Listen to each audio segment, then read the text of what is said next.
हा ताई बोला ना, सगळं खर्च उचला.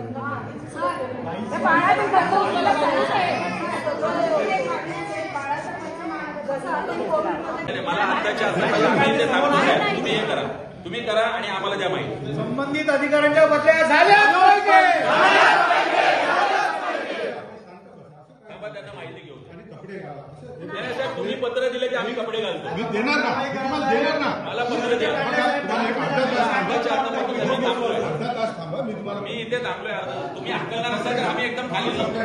नाही तुम्ही जाणार असाल, आम्हाला सांगणार असेल, आम्ही रस्त्याच्या बाहेर जातो. मी नाही जाणार. तुम्ही आम्हाला हकलत असाल, आमची महापालिका असून टॅक्स पेअरची, तर सांगा, आम्ही बाहेर जातो. मी आपल्याला पुन्हा सांगतो की तुम्ही कपडे घाला. आम्हाला लेखी द्या. तुम्ही लेखी द्या.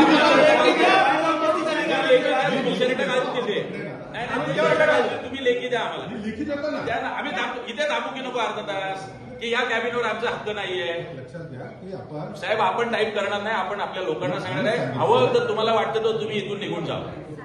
तुम्हाला वाटतं आम्हाला पत्र येऊ द्या, मग आपण या, आम्ही इथे बसतो. नाही तर आम्हाला खाली जाऊ द्या रस्त्याच्या. आम्ही रस्त्याच्या बाहेर थांबतो. तुमचा आदेश सांगा, आम्ही जातो.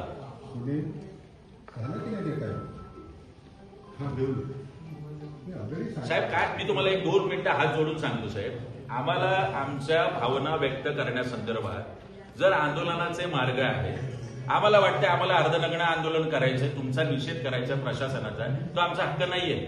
म्हणजे बाळ दगावलंय, बाई गेली ती, याचा साधा निषेध पण येऊन तुमच्या कॅबिनमध्ये आम्ही शांततेने करायचं नाही. असे शांततेत नाही. असं कुठेही आपण कपडे सायन्सचा विद्यार्थी आहे. आंदोलन याच्यापेक्षा अनेक भयंकर झालेली आहे. साहेब आम्ही जर आलो, आम्हाला पहिला तिथे का अडवलं? आम्ही तोपर्यंत आंदोलन केलेलं नव्हतं. तुम्ही बाहेर का अडवलं आम्हाला?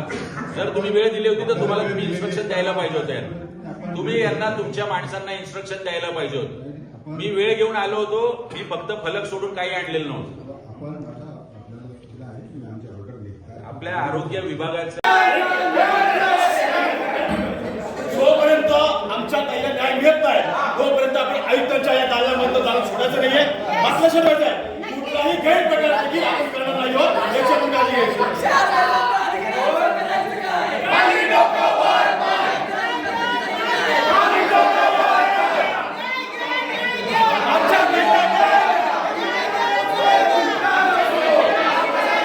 वैद्यकीय अधिकाऱ्याचं करायचं काय? या बेजबाबदार अधिकाऱ्याचं करायचं काय?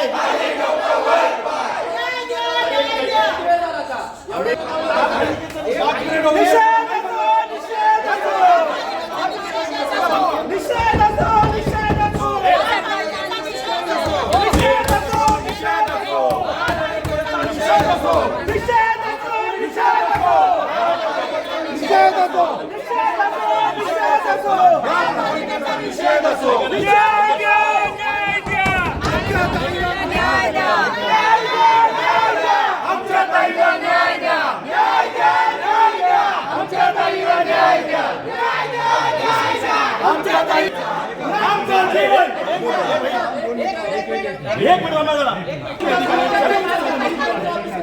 वेळ मागितलेली आहे.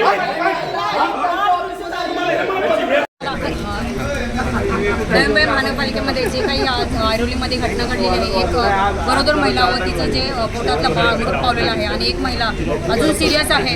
आता आम्ही ऐकतो, आम्ही साध्या प्रोटोकॉलनी वैद्यकीय अधिकाऱ्यांना भेटायला गेलो होतो. त्यांच्याकडे 1.5 तास थांबलो, ते आले नाही आहे. त्याच्यानंतर आम्ही आयुक्तांकडे गेलो. त्याच्यानंतर आमचं आंदोलन आगीचं झालेलं आहे. आणि हे प्रशासन करते काय? नवी मुंबई महाराष्ट्र शासन लाडकी बहीण योजना राबवतं, परंतु नवी मुंबई महानगरपालिका ज्या आहेत ते स्त्रियांचा इथे कुठेही कालसुद्धा 2 मुलींचा ॲक्सिडेंट झाला, जे शॉर्ट सर्किट झालं, जे नवी मुंबईमध्ये सुरक्षाच नाही आहे. आणि कालसुद्धा ऐरोलीमध्ये 2 गरोदर महिला मृत पावलेल्या आहेत. याचं कोणतेही गांभीर्य या प्रशासनाला नाही आहे. आज 3 तास आम्ही इथे थांबलेलो आहोत. म्हणजे हे प्रशासन जे काही मेलेल्या माड्यावरचं लोणी खायला बसलेलं आहे का महिलांचा, हा आमचा प्रश्न आहे. आणि ज्या महिला आहे तिला प्रशासनाने मदत दिली पाहिजे. आणि जी महिला आता सिरियस आहे तिचंसुद्धा एकदम VIP ट्रीटमेंट देऊन आणि या ज्या प्रशासनाने जे वैद्यकीय अधिकारी आहेत त्यांचं निलंबन झालं पाहिजे. आणि ते निलंबन त्यांनी त्यांच्या वेबसाईटवर ऑन दी स्पॉट आम्हाला दाखवलं पाहिजे. हे जर नाही झालं तर आमची नेक्स्ट स्टेप ही आमच्या आत्ता वरिष्ठांनी सांगितली आहे की हॉस्पिटलच्या खाचा राहणार नाही. आमची एकच मागणी आहे आयुक्तांकडे, ज्या गरीब कुटुंब उद्ध्वस्त झालेला आहे. ज्या डॉक्टरांच्या निष्काळजीमुळे त्या महिलेचा व त्या बाळाचा मृत्यू झालेला आहे त्या डॉक्टरांना पहिले निलंबित केलं पाहिजे. जर अन्यथा निलंबित केलं नाही तर आयुक्तांनी सगळे आम्ही महानगरपालिकेच्या काचाचं बोर्डावर आणणार नाही. महानगरपालिकेच्या मुख्यालयात आम्ही संवैधानिक पद्धतीने लोकशाही पद्धतीने निवेदन द्यायला आलो होतो.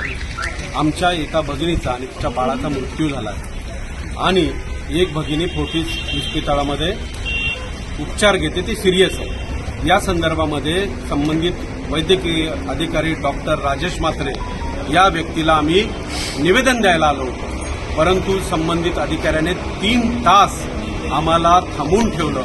5 मिनिटात येतो, 10 मिनिटात येतो, असं करून आम्हाला खिळत ठेवलं.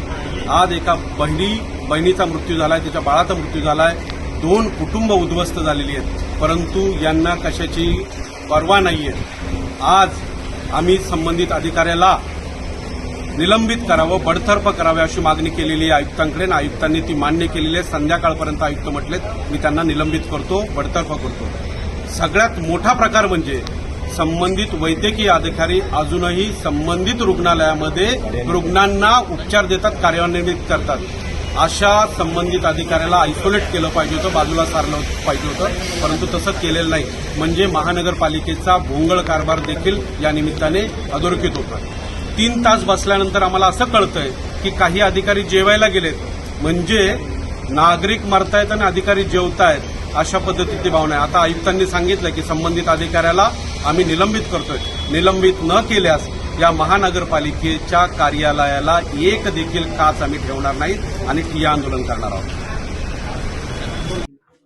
अतिशय गंभीर हा पालिकेच्या रुग्णालयात हा प्रकार झालेला आहे आणि मला वाटतंय आमच्या शिवसेनेच्या सगळ्या महिला रणरागिणी या ठिकाणी या प्रश्नावरती अतिशय आक्रमकपणे आयुक्तांना बोललेले आहेत की त्या सगळ्या अधिकाऱ्यांचं निलंबन होणं तात्काळ गरजेचं आहे.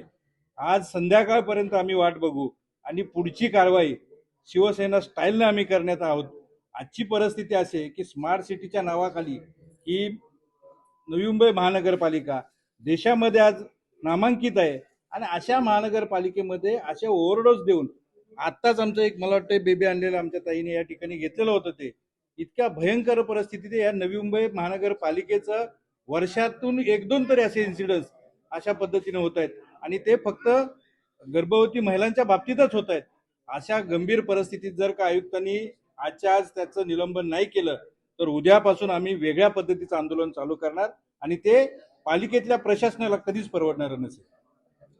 नाही म्हणजे अत्यंत दुर्दैवी आणि वेदनादायक आहे. मी त्यांच्या कुटुंबाप्रती पूर्ण संवेदना व्यक्त करतो. परंतु ही घटना समजल्यानंतर आम्ही रात्रीच सिव्हिल सर्जन ठाणे यांच्या अध्यक्षतेखाली एक JJचे डॉक्टर आणि एक IMAचे रिप्रेझेंटेटिव्ह असे 3 आणि आमचे महानगरपालिकेचे एक डॉक्टर असे यांची समिती ह्या सर्व प्रकरणाची त्याचे झालेले उपचार त्यांचे औषधाचे हे तपासणी करण्याच्या सूचना दिल्या. त्याचबरोबर हे जे काही आपण इंजेक्शन दिले त्याचे सुद्धा FDA कडून तपासणीचे आपण प्रस्ताव पाठवले. सगळी बॅचचा वापर सध्या थांबवलेला आहे.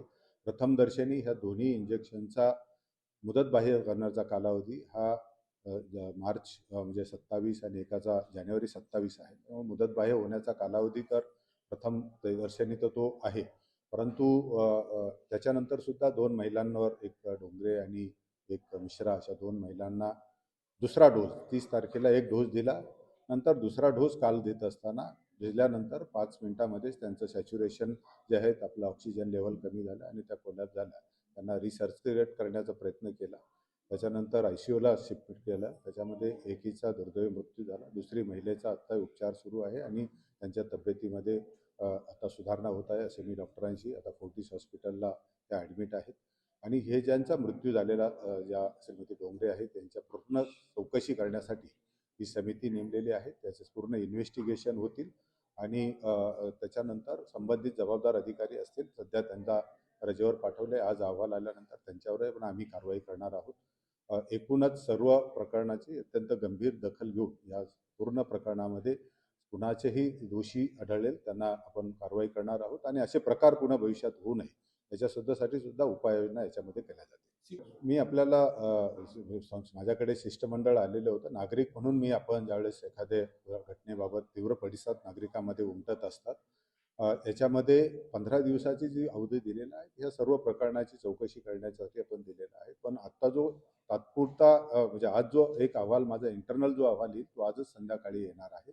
आणि ह्या पेशंटच्या हाताळणीबाबत झालेले जे काही एकूणच औषधाचा म्हणजे त्याला देताचा ट्रीटमेंट प्रोटोकॉल फॉलो केला नाहीत का किंवा झालेले त्याचे ओव्हरडोस झालेले आहेत त्या वेगळं काही दुसऱ्या कारणात त्याच्यामुळे हे सगळं कारण 2 महिलांना एकाच वेळेस एक इंजेक्शन दिल्यानंतर होणं हा प्रथम दर्शनी जरी आपल्याला औषधाच्या याच्यावर आपण जात असलो तरी त्याच्या इन्व्हेस्टिगेशनमध्ये आणि FDAच्या रिपोर्टमध्ये त्या दोन्ही गोष्टी साफ होतील म्हणून आपण 15 दिवसाचा तो कालावधी घेतलेला आहे. कारण इन्व्हेस्टिगेशन व्हायला त्यावेळेस आता PM चे रिपोर्ट आहेत, त्यांचे विसराचे रिपोर्ट आहेत, हे सर्व रिपोर्ट घेऊन एका कन्क्लुजनपर्यंत आपल्या निष्कर्षापर्यंत यावं लागतं म्हणून तो 15 दिवसाचा कालावधी दिला.